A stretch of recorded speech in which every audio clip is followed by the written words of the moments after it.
chaleureusement bienvenue pour cette 6e édition du Financial Innovation Day Méditerranée, le FINMED, tel que vous le connaissez désormais. Beaucoup de choses à vous dire avant de démarrer cette série de tables rondes. D'abord, vous dire que vous êtes les premiers à investir ce lieu. Vous êtes les premiers à fouler ce sol qui a été rénové il y a quelques jours. Les derniers coups de peinture se donnaient hier après-midi, j'en atteste.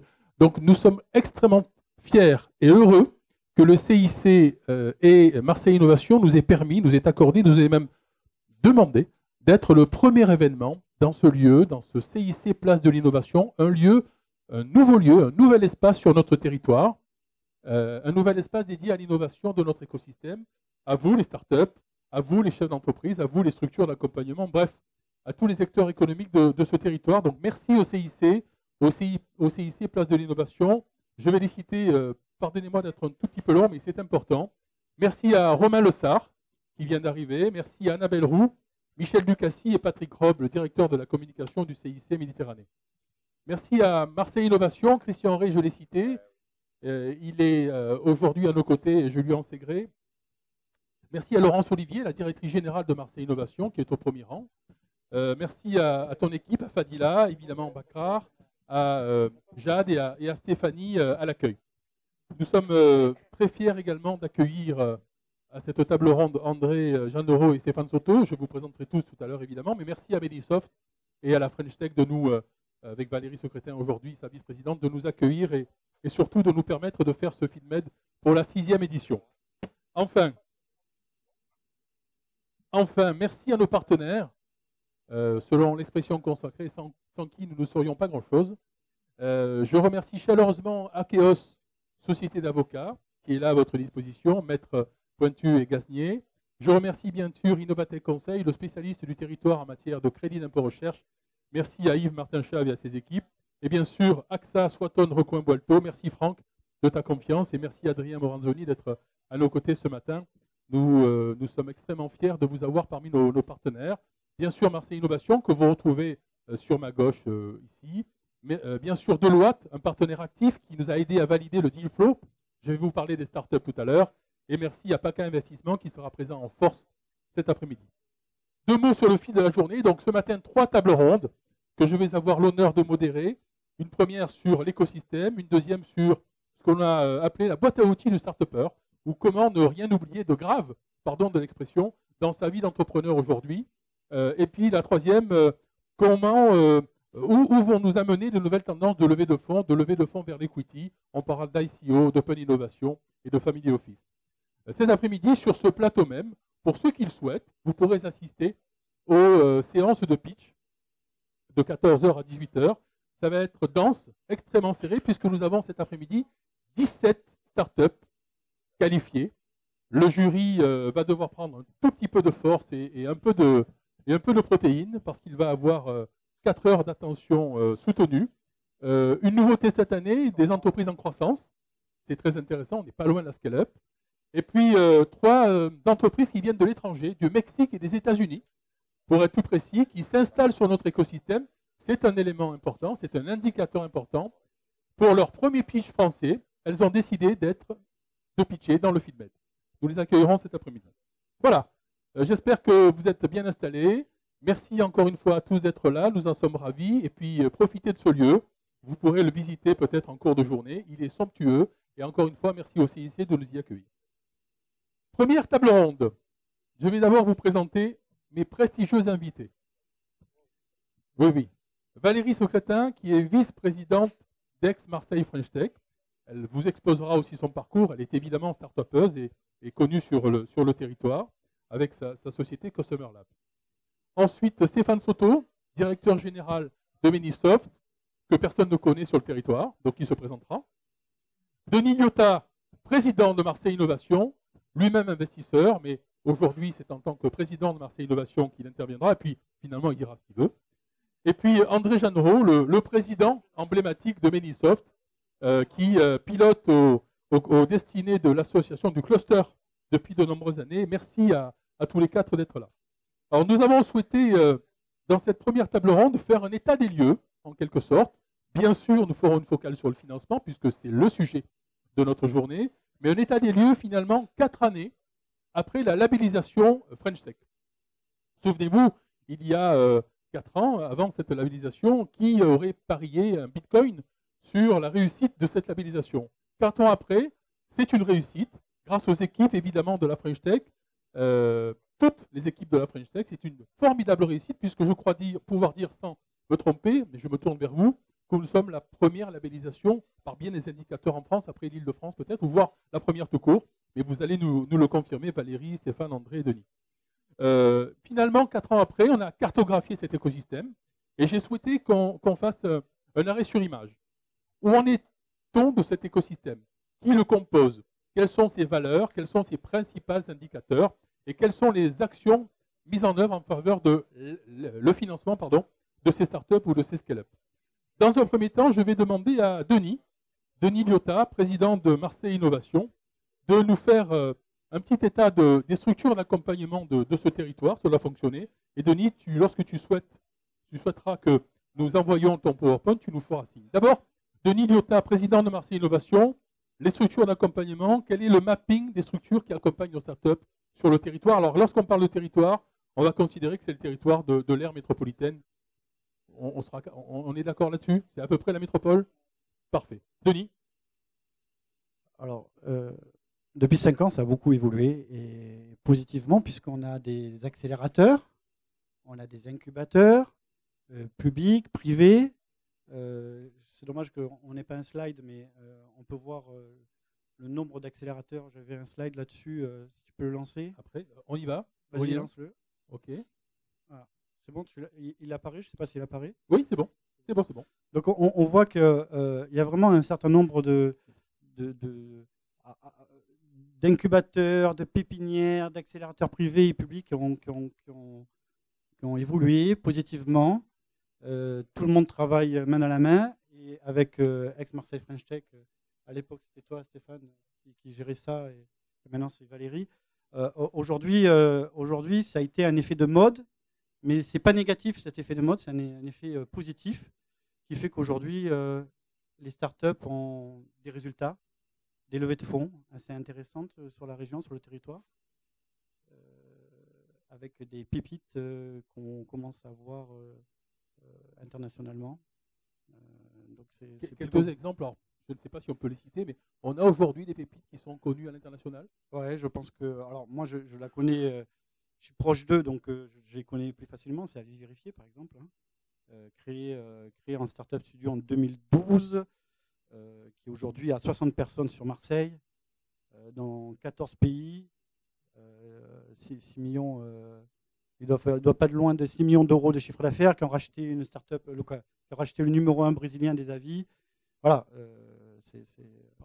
Je dois parler plus fort. Un petit peu. Je dois crier. Non. Comme à Marseille. On crie, veux, on chante.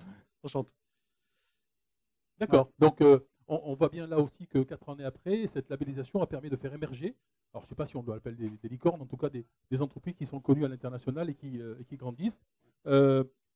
Simplement, peut-être pour ajouter, la semaine dernière à l'Elysée, il y a des diplômes Pass French Tech qui ont été remis à 5 entreprises du territoire. Donc je pense que c'est de beaux exemples, puisqu'on était dignement représentés au niveau de la région. Et ils ont été reçus par Mounir, qui leur a remis un diplôme. Mounir Majoubi, voilà, qui est donc... C'est toujours un bel exercice. Secrétaire d'État. Voilà, secrétaire d'État. Donc voilà, je pense qu'on peut être très fiers. Dans les entreprises, il y avait, alors je ne les connais pas toutes par cœur, mais je crois qu'il y avait Dental Solutions, oui. Biotech, il y avait Data Solutions, il y avait Traxen. Il y avait, il m'en manque, il y en avait 5. Une autre qui s'appelle eWorks, je crois. Voilà, donc effectivement, on a aujourd'hui... Il faut savoir que le Pass French Tech, c'est aussi avec des critères d'hypercroissance. Et comme on le disait, on a un objectif de scale-up. Donc l'idée, c'est vraiment de pouvoir accompagner ces entreprises-là à aller encore plus vite, encore plus loin, et notamment à l'international. En fait, c'est ça que ça a amené. Oui, c'est un focus sur l'entrepreneuriat, sur comme quoi on peut réussir. Et cette mise en lumière des entrepreneurs innovants est très important, parce que maintenant, tout le monde y croit, tout le monde le voit. Tout le monde a envie d'être dans l'aventure, tout le monde a envie de participer et d'évoluer dans ce monde-là. Très bien. Donc 4 années après, on peut considérer que la labellisation a permis d'optimiser nos valeurs ajoutées, nos champions sur ce territoire. Valérie Secrétin, puisque vous avez pris le micro, vous allez le garder. J'ai sous les yeux un article qui date du 18 août dernier, Le Figaro titré « Quand la révolution digitale tricolore passe par Aix-Marseille ». Donc on voit bien que la presse nationale s'empare de ce sujet aussi. Valérie Secrétaire, vous êtes vice-présidente d'Aix-Marseille French Tech. Aujourd'hui, comment peut-on qualifier par ces grands indicateurs l'écosystème French Tech? Et puis je termine ma question. Quelle est finalement la feuille de route de la French Tech, le plan d'action en matière de financement de nos startups? Alors, je vais juste donner les bons noms des startups parce que c'est quand même un minimum. Donc, Data Solutions, Traxen, GoJob, IoDental, eWorks et Linkso qui étaient à l'Elysée. Donc, je ne les connais pas tous par cœur. J'ai des notes parce que je suis juste vice-présidente. Hein, je ne suis pas présidente de la French Tech, donc j'interviens au nom de Pascal et de tout le collectif. Je ne connais pas tous les chiffres par cœur, donc j'ai mes petites aides-mémoire. Et désolé si je commets des impairs. Alors, au niveau de l'écosystème, c'est vrai que c'est un écosystème qui est très dynamique. Quelques chiffres, alors ça, c'est les chiffres de 2017. Hein, donc, on a 400 startups qui sont identifiées. On voit aujourd'hui, quand justement on fait le tour de toutes les structures d'accompagnement, qu'on a potentiellement 800 startups à référencer et à accompagner. 250 startups qui sont incubées et accélérées. On a 13 passes French Tech, 90 bourses French Tech et on a 13% de croissance sur ce secteur-là. Et si on fait un focus sur ce qui nous préoccupe aujourd'hui, qui est le financement, il y a 137 millions qui ont été levés sur la métropole, 54 entreprises financées. Il y a des tickets qui vont de 20 millions à 100 000 euros. Il y a eu 9 levées de fonds de 50 à 20 millions avec une très grosse levée de fonds dans le top 5 qui est Linkso qui avait levé plus de 20 millions. Donc forcément, ça a élevé le montant. Et on a eu 30 levées à plus d'1 million d'euros. Donc c'est vrai qu'on voit que c'est petit à petit quelque chose qui augmente avec, on l'a cité, des très beaux tech champions, des très belles startups qui ont une forte croissance. L'idée, c'est effectivement dans la feuille de route de Aix-Marseille French Tech, d'être en ligne avec ce qui a été déterminé au niveau national. Donc la première étape a été de référencer, d'accompagner, de faire germer toutes ces startups. On passe dans la phase 2, ce que vous disiez à l'instant, et c'est ce qu'on appelle le scale-up. Donc l'idée, c'est effectivement de faire des tech champions, d'avoir des licornes, et de voir comment on peut avoir un taux de mortalité qui est moins élevé entre toutes ces startups qui naissent. Et malheureusement, aujourd'hui, au bout de 5 ans, il en reste 2 sur 10. Donc, il faut qu'on arrive à faire en sorte de les accompagner, faire en sorte de les structurer autrement. Et puis, d'accélérer pour les plus grosses et de pouvoir faire en sorte qu'elles soient beaucoup plus présentes au niveau du territoire. Donc, sur l'accompagnement, il y a un gros travail qui est fait sur le financement et sur les levées de fonds. On essaye de diversifier, d'amener plus de VC et d'investisseurs. C'est ce qui a été fait déjà au mois de juillet avec France Digital. On a un très gros partenariat avec France Digital qui était venu sur The Camp. On avait, je crois, une quinzaine de capital risque qui étaient présents à The Camp pour rencontrer les startups. Ça nous a permis à cette occasion d'échanger avec eux, de voir comment on peut créer un rendez-vous plus régulier, faire de Marseille une destination justement pour tous ces VC, parce qu'on voyait qu'effectivement, venir une fois par an, c'est compliqué, parce que ce n'est pas forcément le bon moment pour l'entreprise, pour la start-up. Donc l'idée, c'est d'avoir une prise de contact plus régulière, une volonté de ces investisseurs peut-être de rencontrer même les start-up avant même qu'elles soient en levée de fonds, pour avoir un historique, pour les suivre et pour les accompagner, pour que le moment venu, que ça ne soit pas toujours en décréation, on puisse avoir un suivi et un accompagnement par rapport à ça. Donc il y a une vraie volonté, le fait d'avoir beaucoup plus d'investisseurs qui viennent dans notre région et qui prennent ce réflexe encore plus. Hein, ils l'avaient déjà, mais l'idée, c'est à chaque fois de faire encore plus. Il y avait la semaine dernière aussi à Paris un très gros événement de networking qui a rassemblé à peu près 3000 personnes. Et donc, on avait donné des passes gratuites, que c'est des journées qui coûtent assez cher, pour que les startups de la French Tech puissent être invitées à cet événement-là, puissent rencontrer un maximum de VC, et puis une nouvelle fois, qu'on ait des échanges beaucoup plus nombreux entre le territoire et Paris, mais aussi entre le territoire et l'international, donc avec des VC internationaux qui vont venir nous voir régulièrement. D'accord. Une question, vous disiez que nous avions levé ou contribué à lever 137 millions d'euros, me semble-t-il. Sur quelle période? Sur l'année 2017, Uniquement puisqu'aujourd'hui sur 2017. on n'a pas sorti encore les chiffres 2018, on Bien est qu'à la sûr. moitié de l'année. Uniquement sur 2017. Et la tendance versus 2016, par exemple? Aujourd'hui, on peut avoir des grosses levées de fonds. Ce que je vous disais, c'est pour ça que je vous citais Linkso, parce que quand on a quelqu'un qui lève 20 millions d'euros, voilà. Donc on sait qu'il y a des levées de fonds en cours sur des grosses, justement sur des grosses entreprises. Donc aujourd'hui, on a une tendance qui sera sans doute confirmée, mais je ne peux pas vous donner de chiffres, je ne les ai pas, sincèrement. Très bien. Alors, c'est marrant, oui, si Denis. si je peux ajouter quelque chose, ce qui est marrant, c'est que tous ces indicateurs, on les a chez Marseille Innovation. Si tu peux envoyer sur la prochaine slide, celle ouais, ou celle-là, très bien. Tu t'aperçois que nous, le taux de survie à 5 ans est de 90%. Le taux de survie à 5 ans est de 90%. Donc c'est hyper important l'accompagnement. Pourquoi? Parce que tout le monde cherche à lever des fonds, c'est très bien. Mais moi je dis que lever des fonds, ça rend bête. Quand si ton programme... Les startups qui sont au fond, écoutez. Lever des fonds, ça rend bête si on ne sait pas où on va, comment on y va, et si on n'est pas accompagné à la monétisation. Tout bêtement, on lève de l'argent sur une idée, sur un projet, sur du papier, et quand on fait le POC, on s'aperçoit que ce n'est pas ça, et c'est trop tard de faire marche arrière, parce qu'il faut relever et expliquer aux gens qu'on s'est trompé. Donc moi, je propose toujours de faire une petite levée, 50, 100 000 euros, pour faire le POC, et là, on peut aller chercher la grosse levée. Et quand tu regardes cet accompagnement-là, chez Marseille Innovation, il y a 16 personnes, bon, vous connaissez, hein, Marseille Innovation, 16 personnes, 9 000 m² de bureaux, on héberge les startups, il y en a 140 par an. Un nouveau lieu, celui-ci? Un nouveau lieu, merci au CIC. C'est le 5e, Denis? Quatrième nouveau lieu. Et on s'aperçoit que grâce à ça, les startups qui sont accompagnées par Marseille Innovation et les experts, et après on les envoie chez les accélérateurs, etc., pour faire des levées de fonds, etc., réussissent mieux. Donc on a créé 1 milliard d'euros de chiffre d'affaires, tu imagines, en 10 ans. C'est énorme. 10 ans. Peut-être plus de 6 000 emplois en 10 ans. C'est énorme. Et ce sont les grands indicateurs de Marseille Innovation. Et donc l'accompagnement pour la levée de fonds, parce que je reviens sur le focus sur le financement, est très important. On ne peut pas lever des fonds. Aujourd'hui, il y a beaucoup d'argent, donc tout le monde arrive à lever. J'ai envie de dire, celui qui n'arrive pas à lever, c'est que vraiment son projet n'est pas bon. Mais aujourd'hui, dans toute la France, tout le monde arrive à lever, même à l'international. Il y a beaucoup d'argent, mais ça fait faire n'importe quoi. Donc il faut vraiment rester focus sur ce que je veux faire, comment je veux faire, le POC, le marché, les besoins, l'offre, le b.a.-ba de tout entrepreneur. Ce que fait Marseille Innovation pour les entreprises qu'elle accompagne, évidemment. Exactement.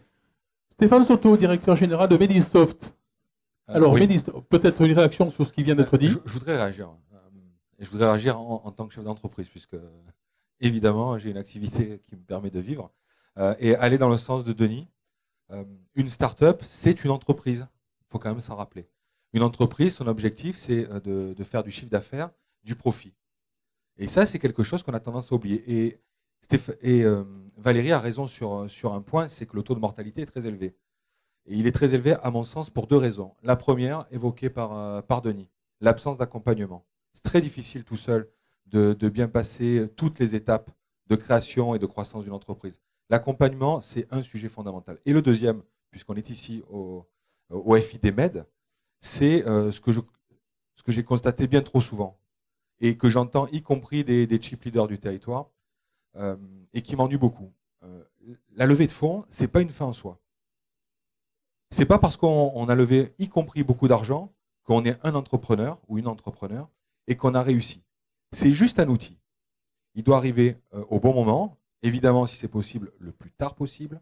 Et dans tous les cas, il est là pour servir la croissance. Non pas pour faire de la R&D, sauf dans des cas très précis, comme les biotech, qui sont hyper spéculatifs. Mais cet argent, il doit arriver à bon escient, au bon moment, pour faire croître son entreprise.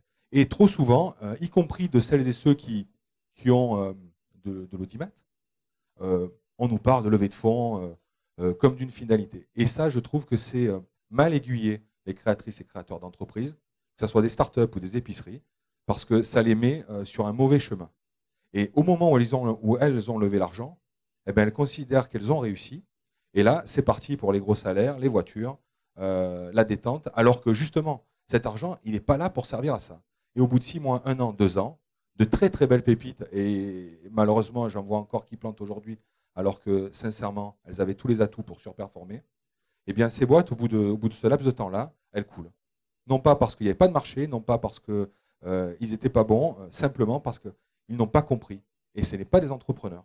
Et même s'ils font 1 milliard d'euros de chiffre d'affaires, certains ne sont pas des entrepreneurs, parce que même en faisant 1 milliard d'euros, eh bien, ils crament du fric à n'en plus finir.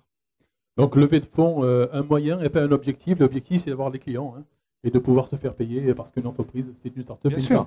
On parle de nos licornes. Une licorne, c'est pas que du chiffre d'affaires, c'est de la marge. Denis me disait à l'oreille, tu parles de Blablacar. Entre autres, à des degrés moindres, on a aussi des boîtes qui font du chiffre d'affaires, mais qui crament un maximum. Alors, si c'est dans un plan de marche qui est clair, qui est raisonnable, et là, le banquier, les 30 ans de banque que tu représentes ici peuvent en attester, eh bien, si ce plan de marche il est raisonnable, eh bien, on arrive au bout à être profitable. Mais je constate qu'il y a beaucoup d'entreprises, beaucoup de projets qui ne vivent que sur la dette. Et qui d'ailleurs nous répètent toujours à l'envi, la dette n'est pas faite pour être remboursée. Encore un autre sujet, un vrai sujet qui, moi, me heurte beaucoup. Non, mais c'est vrai que c'est très important parce qu'on a l'impression que si on n'a pas fait sa levée de fonds, on n'a pas réussi sa start-up. Donc je pense qu'effectivement, c'est bien de le répéter. On en a besoin pour financer. Mais on travaille aussi sur ce qu'on a appelé mon territoire, mon premier client. C'est-à-dire que sans chiffre d'affaires, une levée de fonds ne sert pas à grand-chose. Et vous venez de décrire les écueils. Donc effectivement, on a aussi, à la suite de la levée de fonds, signé le pacte PME avec un focus start-up pour que les grands intervenants de la région privilégient, alors après dans une moindre mesure, les start-up de la région, parce qu'on a effectivement de très très belles start-up. Et quelquefois, on voit que les intervenants du territoire vont aller chercher des start-up en dehors du territoire pour travailler avec elles. Donc on demande de d'abord regarder sur le territoire, essayer de travailler avec ces start-up. Parce que c'est vrai, et là pour le coup, moi aussi je vais faire part de mon expérience personnelle. J'ai toujours travaillé au niveau national. Aujourd'hui, au niveau de ma start-up, il a été plus facile pour moi de trouver mes premiers clients sur le territoire qui m'ont accompagné, qui m'ont fait confiance et qui me permettent d'être au national et maintenant à l'international. Donc c'est vrai que c'est un point très important de trouver ses premiers clients pour confirmer et stabiliser ces levées de fonds, que cette levée de fonds vienne au service de la croissance de l'entreprise et pas du chef de l'entreprise, mais vraiment pour les moyens de développer son entreprise. Donc effectivement, on travaille aussi énormément sur le fait d'accompagner les startups à trouver leurs premiers clients. Très bien. André Jeanneret, président de Medisoft. Alors tout d'abord, bravo à vous pour le grand opening d'il y a quelques jours. C'était encore une soirée qui a marqué l'ensemble du territoire et toujours dans un lieu absolument majestueux. André Jeanneret, président de Medisoft, aux côtés de Stéphane évidemment. Alors, Medisoft a une animation, une feuille de route, un plan d'action pour animer cet écosystème. Quelques mots sur le plan d'action en matière de financement de nos startups, André. Oui, bonjour à tous. Merci de nous accueillir. Medisoft accompagne l'innovation. Et cette innovation, fer de lance des French Tech sur cette métropole, qui nous a permis de faire un parcours en 4 ans remarquable et qui situe cette région parmi les grandes réussites nationales. Ce parcours, il convient maintenant de le porter sur d'autres secteurs d'activité. Parce que la transformation numérique, l'innovation, va agir sur la e-santé, va agir sur les smart cities, sur le sport, sur le tourisme, sur tous les secteurs, pratiquement sur tous les domaines. Et donc, ces réussites que nous rencontrons sur le territoire, il convient de les porter à l'international, j'en suis d'accord, et notamment quand on prend sur le domaine de la e-santé, vous avez un super bâtiment avec One Life qui s'est créé à côté de Jaguar Network. On a la chance sur ce territoire d'avoir des chercheurs en biotech, dans le domaine de la santé, qui ont déposé des brevets. Et ce savoir-faire, ces brevets, sont importants à l'international. Et donc, vous avez des grands laboratoires japonais, chinois ou autres qui viennent et qui mettent l'argent dans les startups pour pouvoir les accompagner et commercialiser ces projets directement à l'international. Ce qui veut dire que dans les années qui viennent, on va voir de véritables pépites se développer sur ce territoire et s'ancrer encore plus sur Aix-Marseille parce qu'on a la chance d'avoir un territoire magnifique et une qualité de vie superbe sur cette région. Donc tous les ingrédients sont là pour réussir, pour pouvoir aller à l'international et pouvoir transformer ces innovations dans tous les secteurs d'activité. On peut y ajouter, André, les boucles fibres qui arrivent à Marseille en grand nombre, ce qui permet l'émergence de data centers comme Jaguar Network ou d'autres. Mais citons Jaguar qui est là depuis 10 ans, qui a structuré ce data center sur ce territoire-là, qui est un exemple, je crois, pour nous. Oui, tout à fait. On a la chance d'avoir ces câbles qui arrivent directement sur Marseille et la puissance de communication et d'échange de données associée au centre de données que nous avons avec Interxion, Jaguar, TDF et d'autres sur le territoire nous donne les outils nécessaires pour pouvoir faire émerger les produits. Mais au-delà, quand je vois sur le domaine des smart cities, l'îlot à l'art, où des grands entrepreneurs font confiance à des startups pour pouvoir mettre des objets connectés, partager les places de parking, faire des économies d'énergie, on a un vrai savoir-faire qui devient une vitrine. Et cette vitrine, les grands groupes vont la porter, vont aller la commercialiser en Afrique, vont aller la commercialiser sur l'Amérique du Sud et ils vont entraîner les startups dans le domaine des smart cities. Et donc, il y a une réelle dynamique qui s'est mise en place dans tous ces secteurs.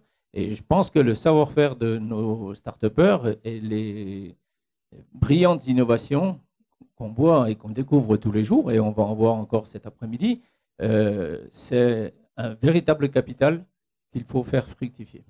Merci André. Une question, je crois que vous avez abordé le fait que des investisseurs étrangers venaient financer nos startups.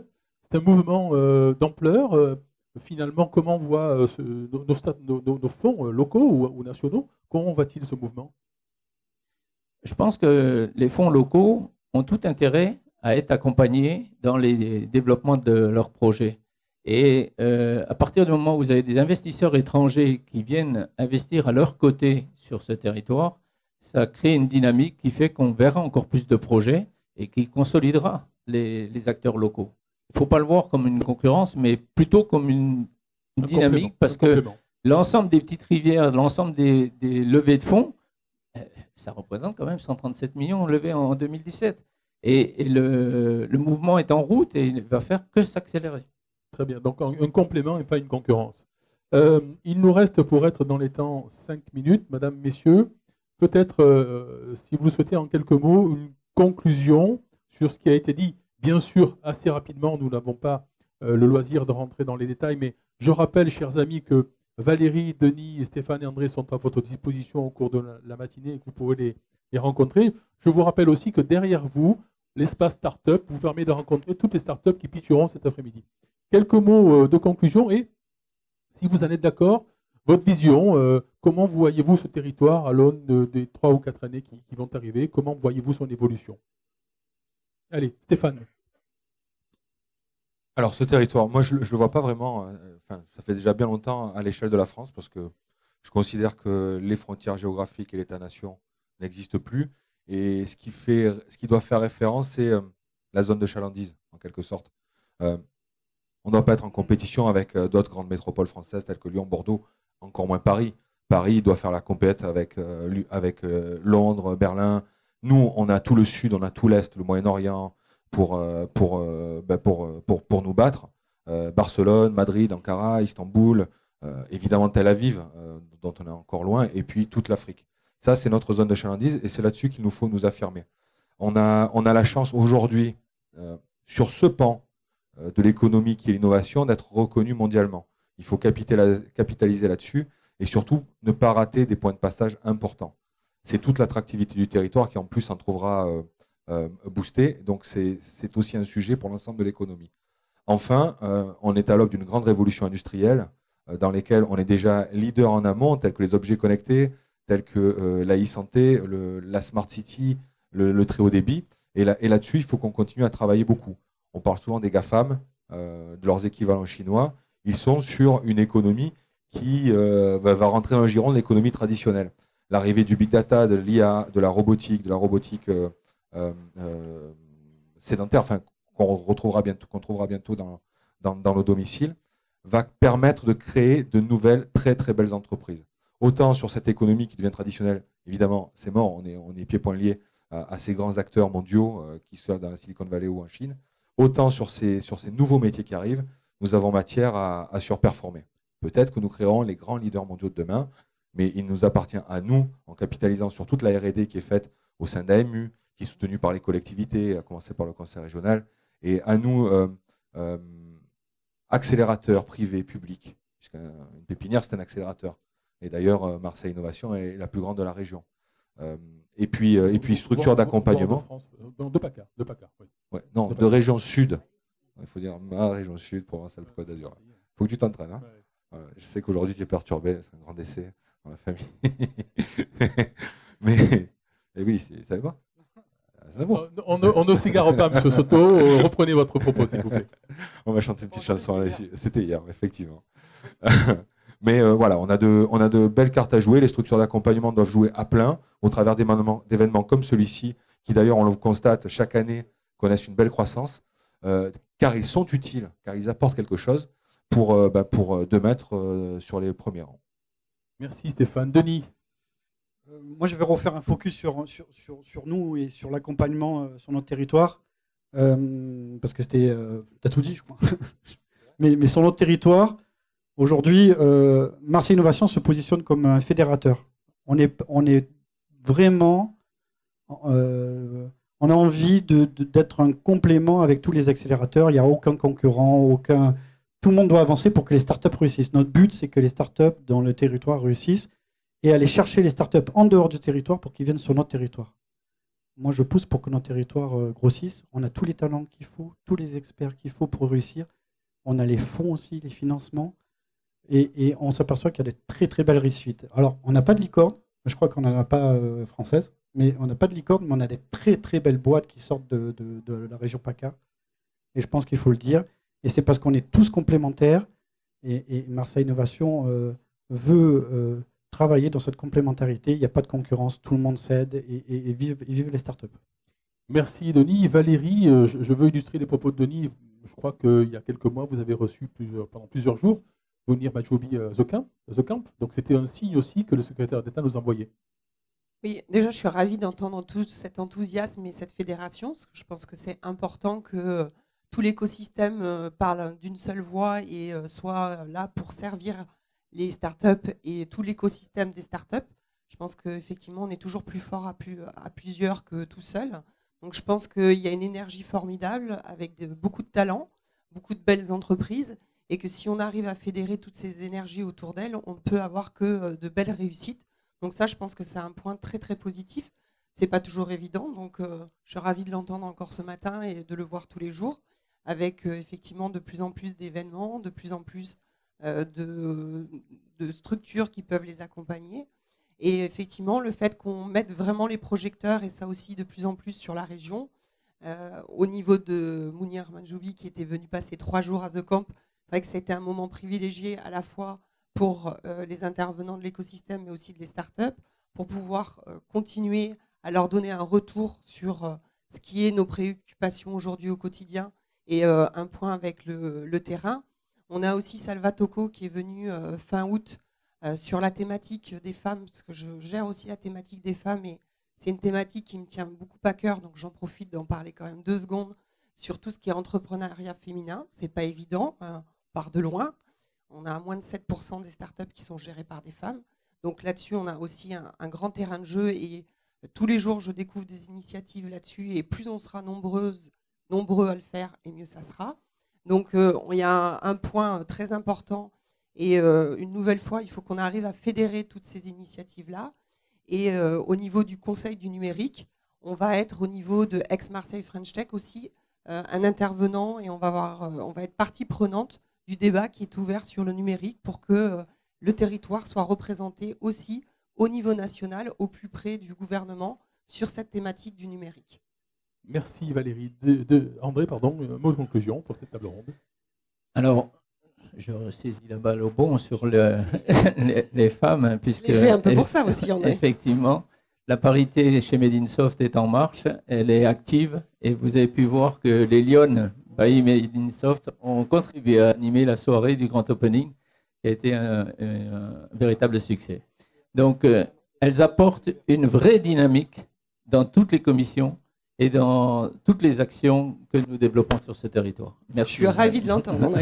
Merci. Voilà une idée de table ronde pour le FinMed 19. Valérie, André, Denis, Stéphane, merci de votre intervention. Nous allons arrêter là pour cette table ronde pour être dans les temps. Un grand merci d'avoir ouvert le FinMed 18. Rendez-vous dans 15 minutes sur ce même plateau pour la deuxième table ronde, la boîte à outils du start-upper. En attendant, échanger, networker, échanger des cartes. Et les start-up qui pitcheront cet après-midi sont à votre disposition derrière. Merci, à tout de suite.